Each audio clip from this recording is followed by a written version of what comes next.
4. Momento de darle pase a nuestro bloque Voto Responsable. Bien, vamos a continuar, ¿no?, con la información electoral, porque este fin de semana tenemos una decisión importante que tomar. Y para decidir tenemos que informarnos. Estamos en compañía del señor Eduardo Herrera Velarde. Él es director de Cuscachay, Asociación Civil Anticorrupción, que es una entidad que se ha conformado justamente para hacer un monitoreo de todos los candidatos a nivel nacional. Y hemos estado revisando su web y es muy importante la información que ustedes han podido recabar. Gracias por estar aquí el día de hoy. ¿Qué trabajo han hecho? ¿Cuánto tiempo se han demorado? ¿Qué fuentes han tenido que buscar ustedes para poder armar esta base de datos? Bueno, buenos días. En realidad esto viene desde febrero, en el momento que tenemos precandidaturas, y ya conforme se ha ido depurando las candidaturas, ahorita están todas ya como son, en base al Jurado Nacional de Elecciones. Hemos usado dos fuentes: las fuentes de bases de datos abiertas y las fuentes de inteligencia que nos dan datos de Fiscalía y de Policía Nacional. Que no siempre la gente tiene acceso a ellas, ¿no? Que en realidad todos tenemos acceso extraoficial, y yo no entiendo por qué el sistema de justicia no hace mucho más transparente la justicia para todos y accesible, porque al final es un documento que vale la pena tener. Bueno, lo importante es que ustedes lo han hecho, que se ha recopilado, y lo que sí que quisiera saber, y si es que además ustedes han podido medir el alcance que Cuscachay ha tenido finalmente en este escenario electoral. Bueno, todavía no tenemos la medición final. Sí hemos tenido giras en 12 regiones del país, hemos viajado y mucha prensa ha estado pendiente de nuestros resultados. Sin embargo, creo que la población aún no impacta con la toma de conciencia de un voto responsable. Creo que ese es el mensaje más importante de la campaña. Ahora, la web es bastante amigable, yo la he estado verificando. Tiene información que es muy valiosa y usted puede buscar ahí a los fichados, que es como los han calificado, ¿no? Y hay una serie de criterios, ¿no?, que a través de octógonos ustedes los fichan, ¿no? ¿Cuáles son estos criterios con los que los han separado? Bueno, nosotros básicamente hemos alertado a la población en tres categorías de corruptógonos. Los rojos, que son los más complicados, que tienen violencia familiar, delitos sexuales, corrupción.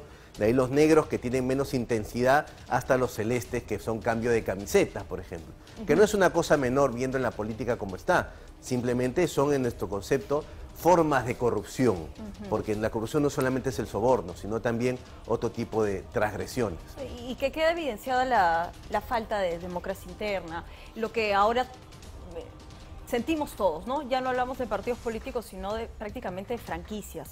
Y recogiendo esto que está bastante bien recopilado en la web, lo importante es que quienes aún no la visitan se den cuenta que eso también tiene impacto a nivel regional. Sin duda, nosotros hemos trabajado las 26 regiones del país, 55 provincias y 84 distritos, y hemos encontrado unos patrones, por ejemplo, de los candidatos más cuestionados son los que están punteros en las encuestas. Y justamente vamos a ver la web, y ahí hemos hecho la búsqueda, ¿no?, por región, porque Lima es una región, la jurisdicción de Lima Metropolitana, para ver cómo están los candidatos que pretenden sentarse en el sillón municipal, ¿no? Y ustedes están viendo en campaña allí a los 7 candidatos, ¿no? Podemos ver información que es muy relevante sobre sus ingresos, ¿no? Esto según la información que ellos mismos le han dado al jurado electoral.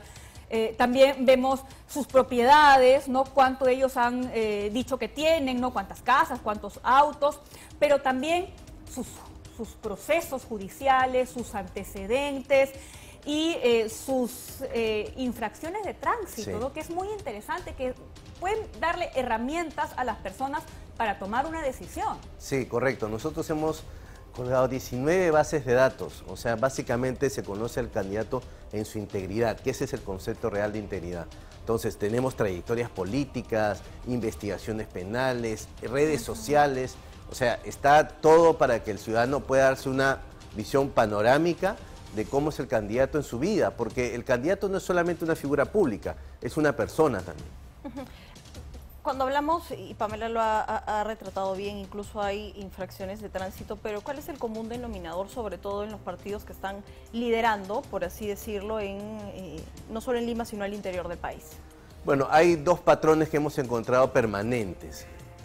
Mucho cambio de camisetas y muchas dudas patrimoniales. Por ejemplo, candidatos que tienen un patrimonio grande y un ingreso declarado pequeño.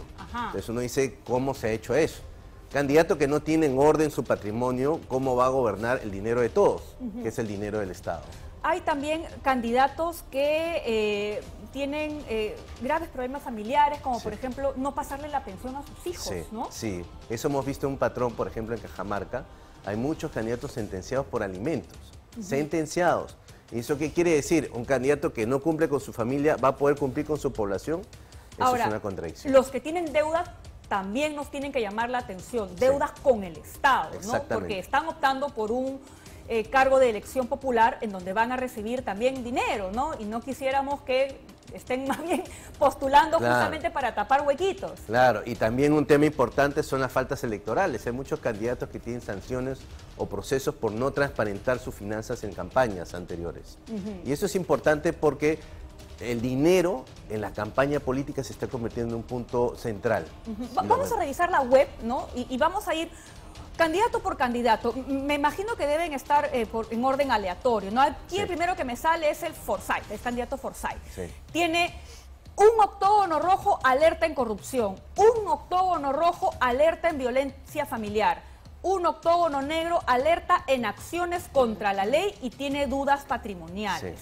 Luego me sale el señor Gonzalo Alegría, que tiene 2 octógonos negros, ¿no? Alerta en acciones contra la ley, alerta en transfugismo y también tiene dudas patrimoniales. El señor Chejade también. Ahí ha faltado actualizar esta última denuncia. De violencia familiar. De violencia familiar. También hay tremendo octógono.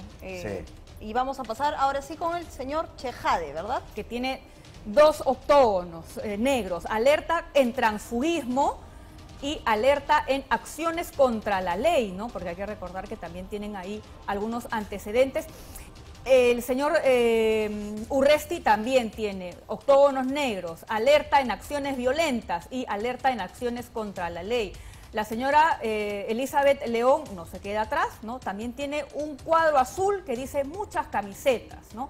El señor López Aliaga tiene un octógono negro, alerta en acciones contra la ley. Y el señor Yuri Castro no tiene ningún octógono. Ahora, a eso quería llegar. ¿El hecho de que no hayan candidatos con octógono significa que necesariamente están limpios o es porque no necesariamente han reportado información a estas bases de datos? Por ejemplo, ¿no? Hay candidatos como Yuri Castro que no tiene corruptoros. Eso no quiere decir que no tengan casos. Por eso hay una pestaña que dice ver sustento documental y ver resúmenes, donde ahí se ve que tiene un caso de proposiciones sexuales a una menor de edad. Claro, es un caso. Nosotros lo que vemos con los corruptores son patrones. Exacto. Más de un caso.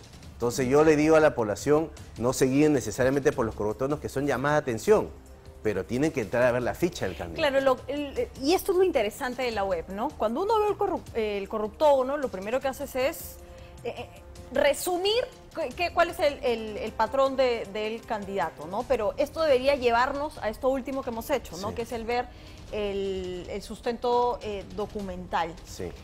Y a nivel nacional han hecho un compilado de qué partido es el que tiene, por ejemplo, más de estos octógonos de alerta. ¿Cuántos candidatos están en estas agrupaciones? Sí, hemos hecho un ranking de partidos. Todos los partidos nacionales tienen corruptógonos. Todos. Ninguno se salva. Ninguno se salva. Y desde luego los más que están en el ranking top, digamos, pero que tienen más corruptógonos son APP, Frente Esperanza, Somos Perú, Avanza País. Esos son los 4 primeros que tienen más corruptógonos a nivel nacional y más cargos penales, porque también estamos analizando esa variable de cuántos candidatos con investigaciones o sentencias presentan. Hay algo que debería ser sostenible, y esto es lo que le quiero preguntar, señor Herrera, porque las elecciones terminan este 2, ¿verdad? Pero si algo desde este espacio empujamos es que la ciudadanía juega un papel importante en esta movilización que parece apática de momento frente a lo que ocurre. ¿Qué viene después de Cuscachay para ustedes también como equipo en esta suerte de generar este control ciudadano? Bueno, efectivamente nosotros vamos a hacer una Procuraduría Ciudadana a partir de enero, porque ahorita los candidatos están débiles, los políticos están débiles. Nos piden el voto, nos abrazan, nos apapachan, nos engríen. Una vez que suben al poder se olvidan de nosotros. Sí. Entonces lo que vamos a hacer es fiscalizar y estar detrás de aquellos políticos que no cumplan sus promesas, que cometan actos de corrupción. Vamos a hacer acciones legales, una suerte de Procuraduría Ciudadana.